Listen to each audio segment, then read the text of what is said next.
አሰላሙ አለይኩም ወራህመቱላሂ ወበረካቱሁ። ውድና የተከበራችሁ ቤተሰቦች እንዴት ናችሁ? ከኔ ጋር አልሐምዱሊላህ። ልብ አንጠልጣይ እውነተኛ የፍቅር ታሪክ ጤዛው ፍቅሬ የተሰኘውን ክፍል 10 ይዤላችሁ መጥቻለሁኝ። ቪዲዮውን እስከ መጨረሻው ድረስ ተከታተሉ፣ ትማሩበታላችሁ። ፎዚያ ከወትሮዋ ይበልጥ ደምቃለች። ሰሞኑን በትካዜ ከስሞ የነበረውን ውበቷን በአዲስ መንፈስ እንደ አዲስ ወደ ቀድሞ እሷነቷ መልሰዋለች። ፊት ለፊቷ በተገተረው መስታወት ራሷን እየተመለከተች ከውበቷ ጋር ሙግት ይዛለች። ለሀቢብ ከዚህ የበለጥኩኝ ሆኜ መጠበቅ አለብኝ በማለት የምትቀባባው አይነት በልክ አለባበሷ ስልክክ ያለች ወጣት ጉርዳ አስመስሏታል። እውነታውም ቢሆን ሀቢብ የተዘበራረቀ ህይወትን እንድትኖር ፈረደባት። ኑሮን እንድትጠላው አደረጋት እንጂ እሷ ገና አንዲት ፍሬ ነበረች። ቅንድቧን ስትኳለው አይኖቿ የእሷን ውበት ብቻ ሳይሆን ቤቱን ጨረቃ የወጣበት እስከሚመስል ድረስ ግርማ ሞገስ አላበሰችው። ከንፈሮቿ እንኳን ስመዋት በማየት ብቻ ጣፋጭ እንደሆኑ መገመት እስኪያስችል ድረስ ጉንጮቿ ሞላ አካላቷ ነፍስን የሚጠግን የውበት ቁንጅና ሆናለች። የቀራት የለም። ቤቱን አድምቃ ራሷን አሸብርቃ ውድ ባሏን መጠባበቅ ይዛለች። ሀቢብ የግቢውን በር ኪሱ በነበረው ቁልፍ ከፍቶ ገባ። ሙቢ የነገረውን ነገር በልቡ ውስጥ መንታ ሀሳቦች እንዲፈጥሩ አድርጎታል። ለማን ለመዋብ ነው የገዛችው ሲል መጥፎ ጥርጣሬም ፈጥሯል። ይሄ ከንቱ ሀሳብ የሀቢብ ልብ ሳይሆን ፍቅረኛሞችን ለመለያየት ትዳርን ለመበተን የሚወጥነው የርኩሱ ሰይጣን ሀሳብ ይመስላል። አላህ ሱብሓነሁ ወተዓላ ጥላታችን እንደሆነ ነግሮን የለ። ፎዚያ የውድ ባሏን መምጣት በጉጉት እየጠበቀች ሳሎን ውስጥ መንጎራደድ ይዛለች።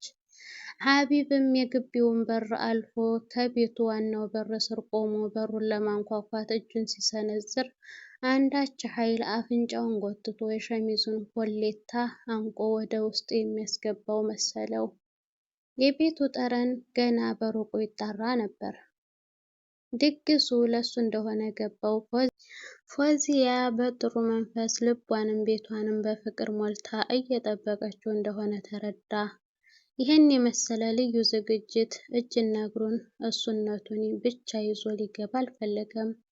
ይህን የመሰለ ልዩ ዝግጅት በተኮሳተረ ፊት ገብቼ ሊያደፈርሰው አይገባም ብሎ ተጠናውቶት የነበረውን አጉል ጥርጣሬ አስወግዶ ፊቱን በፈገግታ ሞልቶ ወደ ቤት የመግባትን ሀሳቡን ቀይሮ ወደ ኋላ ዞሮ መንገድ ጀመረ። በጉጉት የምትጠብቀው ሀቢብ ባሏ አልመጣላትም፣ ዘገየባት። ስልኳን አነሳችና ደወለችለት። ነህኑ ቀውሙን አዕዘነላህ ነህኑ ቀውሙን አዕዘነላህ ህዝቦች ነን ያላቀን አላህ የሚለውን የአልፋቲሑን ናሽዳ ከኪሱ ውስጥ እንደሆነ የሀቢብ ስልክ አቃጨለ። ምንድን ነው የምሰጥህ አለው ሙቤ። ቆይ አንዴ ሙቤ ብሎ ስልኩን ከኪሱ አውጥቶ ለመነጋገር የሚያስችለውን ቁልፍ ተጭኖ መነጋገር ጀመረ። ፎዚያ ሰላምታውን ካስቀደመች በኋላ ምን ሆነህብኝ ነው ሀቢብ፣ ሐምዛ አልተሻለውም እንዴ አለችው። መክያ መጥታለች። ፎዚ ስሟን ሲያቆላምጥላት ውስጧ በደስታ ማዕበል ተናወጠ። እና አንተ ብላ ንግግሯን ሳትጨርስ ደርሻለሁ ፎዚዬ እየመጣሁኝ ነው አላት። አንተ አትናገርም እንዴ ምንድን ነው የምሰጥህ አለው ጮኮ። ስልኩ ተዘግቶ ስለነበረ ፎዚያ የሙቤን ድምፅ አልሰማቸውም። እስኪ ለቆንጆ ሴት የሚሆን ቆንጆ ስጦታ ብሎ ትዕዛዙን ሳይጨርስ ቀድሞ የሀቢብን አመል የሚያውቀው ሙቤ አንተ አሁንም ሌላ ሴት ጋር ትሄዳለህ? ፎዚን የመሰለች ቆንጆዬ ትተህ ሌላ ቆንጆ ሴት ትፈልጋለህን? ብሎ ጮከበት። የሙቤን ቁጣ ሲሰማ ፈገግ አለና ሙቤ እስኪ ተረጋጋ አለው። ምን ያረጋገኛል? ሚስት ቆንጆ ሆና ሀቢብ አላስጨረሰውም እኮ ስጦታው እኮ ለሷ ነው ብሎ ቶሎ አፉን አዘጋው። ሙቤ ሀቢብን ከፎዚያ በፊት ያውቀዋል። ያለፈ አመሉ ቤቱ ሴት ማመላለስ ነበር ስራው። ዛሬ የያዛትን እስከ ነገ አያቆያትም ነበር። እሷን አባሮ ሌላ ሴት መተካት የሚታወቅበት ተግባሩ ነበር። ይህን ስለሚያውቅ በምስኪኗ ፎዚ ላይ እንዲህ አይነት የዘቀጠ ተግባር እንዲፈጽም አልፈቀደለትም። ከአንድ አይሉ ሁለት ስጦታዎችን ገዝቶ ይዟል። ታፍኖ የኖረው የፎዚን ልብ ሊያስቦርቃት ሽቷል። በዚህ አጋጣሚ ውስጡ የሚብሰለሰለውን ጥያቄ ሊያፍረጠርጠውና በትዳሩ ውስጥ ግልጽነት የሚባለውን መርህ ሊያሰፍን አንግቦ ተነስቷል። የክብረ ንጽህናዋ ጉዳይ ይሄ ነገር ውስጡን ሰላም እንዲነሳው አልፈቀደም። መፍትሄ ሊያበጅለት እና ጥላቻውን የመቃቀሩ ጉዳይ ዛሬ እንዲያበቃለት በውስጡ ደምድሞ ጨርሷል። ኳህ ኳህ በሩን እያንኳኳ ነው። የእሱን መምጣት በጉጉት ስትጠባበቅ የነበረችው ፎዚያ ተቀምጣበት ከነበረችበት ሶፋ መንጠቅ ብላ ተነስታ እየተንደረደረች ወደ በሩ አመራች። ማን ነው አለች። ሀቢብ ስለመሆኑ አላጣችውም። መጠየቅ ስላለባት ብቻ ጠየቀች። ሀቢብ ፎዚንና እሱን የጋረዳቸው በር ስር እንደቆመ በተስረቀረቀ ድምጿ ልቡ ራዳ። ያ ማራኪ ድምጿ እሱነቱን ገዛው። እጅ ወደ ላይ አስባለው። እኔ ነኝ ፎዚ አላት። ፎዚያ የሀቢብ ድምፅ መሆኑን ስታውቅ ሰውነቷ አንዳች ስሜት ነዘራት። በሩን እንደከፈተች ጥምጥም ብላበት ከንፈሮቹን ልትገምጣቸው ተመኘች። ሀሳቧን እንደገና መለስ አደረገችና ሀቢብ ለዚህ ዝግጁ ባይሆንስ ብላ እያሰበች በሩን ቀስ ብላ በቄን ከፈተችው። አሰላሙ አለይኩም ሀቢብ። ፈገግታዋና ፈገግታው አንድ ላይ ሲጋጩ ፀሐይ ከመውጫዋ መንታ ሆነ የወጣች መሰለ። ሰላምታዋን መለሰላትና በጀርባው ደብቆ የነበረውን ቀይ አበባ ለስጦታ ዘረጋላት።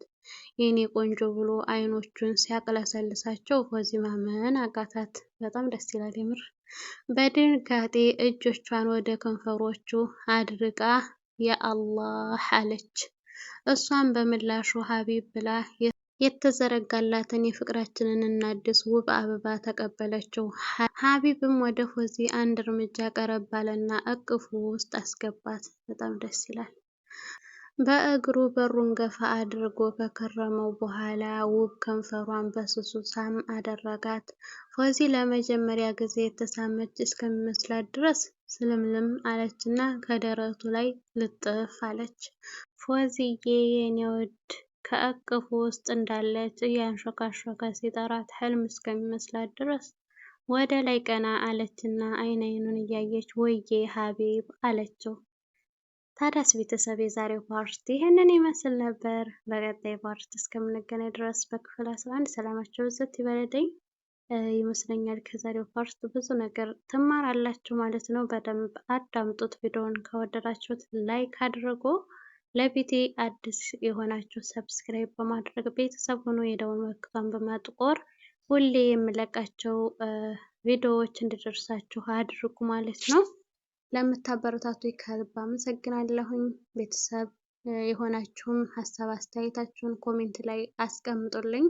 ላይክ ሸር ያደረጋችሁ አበረታቱኝ። በክፍል 11 እስከምንገናኝ ሰላማችሁ ብዝት ይበል። የሀቢብና የፎዚያስ መጨረሻ ምን ይሆን? በጣም የሚያጓጓ ነው ካሁን በኋላ ያለው ማለት ነው። ክፍል 11 ላይ እናያለን። እስከዛው ድረስ ሰላም ሁኑልኝ። አሰላሙ አለይኩም ወራህመቱላሂ ወበረካቱሁ። ባይ ባይ።